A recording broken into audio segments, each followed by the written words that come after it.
പ്രഗ്നൻസിക്ക് വേണ്ടി ട്രൈ ചെയ്യണം, ആയില്ലെങ്കിൽ IVF ചെയ്യണം എന്ന് പറഞ്ഞു. ഞാനങ്ങനെ എൻ്റെ ഹസ്ബൻഡ് ജോലി ദുബായിലായിരുന്നു, അത് കളഞ്ഞ് സൗദിയിലേക്ക് കൊണ്ടുപോയി.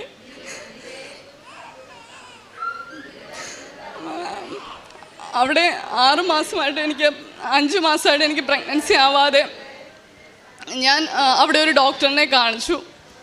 അവിടേക്കും നല്ലൊരു ഫേമസ് ആയിട്ടുള്ള ഡോക്ടറിനെയാണ് കാണിച്ചത്.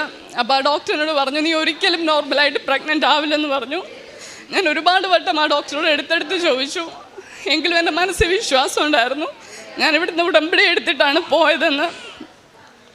അപ്പം ഞാൻ എൻ്റെ അവിടെ ഹോർമോണൊക്കെ ചെക്ക് ചെയ്തപ്പം എല്ലാം ഹൈ ആയിട്ടാണ് കാണിക്കുന്നതെന്ന് പറഞ്ഞു. അതുകൊണ്ട് നീ ഒരിക്കലും പ്രഗ്നൻ്റ് ആവില്ല, എൻ്റെ ഹസ്ബൻഡിനും നോർമലായിട്ട് ഒരു കുഞ്ഞിനെ തരാൻ കഴിയില്ലെന്ന് പറഞ്ഞു.